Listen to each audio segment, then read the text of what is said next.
आज केली भरपूर अशी शॉपिंग. त्याआधी सकाळचं हे रोजचं रुटीन असतं. डुगूच्या बाबांचा टिफिन बनवण्याच्या अगोदर बनवायचा असतो मला नाश्ता.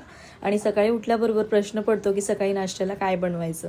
आणि आपल्या महाराष्ट्रीयन घरात पोहे म्हणजे जीव की प्राण. मग बनवायला घेतले ना कांदे पोहे आणि त्यामध्ये टोमॅटो आणि बटाटा पण ॲड केलेला. मग मस्त असे गरमागरम पोहे पण रेडी झाले आणि तुम्ही पण या गरमागरम पोहे खायला. आणि डुगू किती छान असा डमरू वाजवायला शिकली. तिला कोणी शिकवलं नाही पण बघून बरोबर करते. आणि संध्याकाळी आम्ही गेलो होतो सिटी सेंटर मॉलला आणि डुगूच्या बाबांना मोचीमधून चप्पल घ्यायची होती. आणि मोचीमध्ये आल्यानंतर चप्पलांच्या खूप साऱ्या व्हरायटीज होत्या आणि त्याची प्राईस बघून मलाच धक्का बसलेला. मग डुगूच्या बाबांनी 2 जोडी चपला घेतल्या.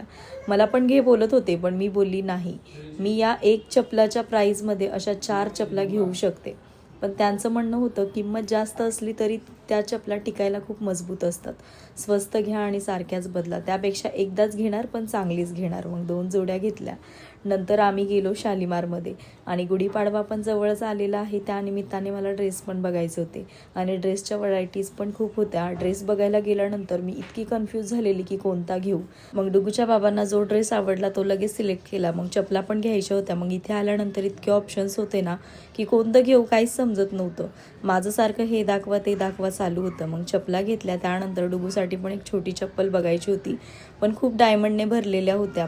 पण इतकी हेवी पण तिला चांगली वाटली नसती आणि तिचे पाय नाजूक असल्यामुळे तिला सॉफ्ट चप्पल हवी होती. मग तिच्यासाठी क्रॉक्स घेतले आणि शॉपिंग पण झाली. मग जाताना दिसली आम्हाला कोल्ड पाणीपुरी आणि यामध्ये 5 वेगवेगळे फ्लेवर होते आणि टेस्टला तर खरंच खूप छान लागली.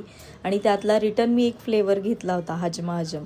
मग घरी आल्यानंतर शॉपिंग केलेल्या वस्तू बघण्यात मला खूप आनंद होतो आणि डुगूसाठी खूप लहान साईजचे क्रॉक्स घेतले होते आणि हाच ड्रेस घेतलेला पाडव्यासाठी. आणि त्याचा पॅटर्न आणि कपडा खूप भारी होता आणि असं वाटत होतं की तो साडीचा शिवलेला आहे. गरारा टाईपच होता आणि खूप शाईन करत होता आणि त्याची ओढणी पण खूप छान आलेली आणि ड्रेस घातल्यानंतर तर एकच नंबर दिसणार आहे.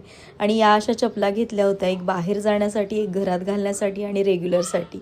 जे लागत होतं त्याच वस्तूंची शॉपिंग केली. तर असा होता हा व्लॉग. तर मंडळी व्हिडिओ आवडला असेल तर लाईक करा. भेटूया पुढच्या व्लॉगमध्ये. बाय.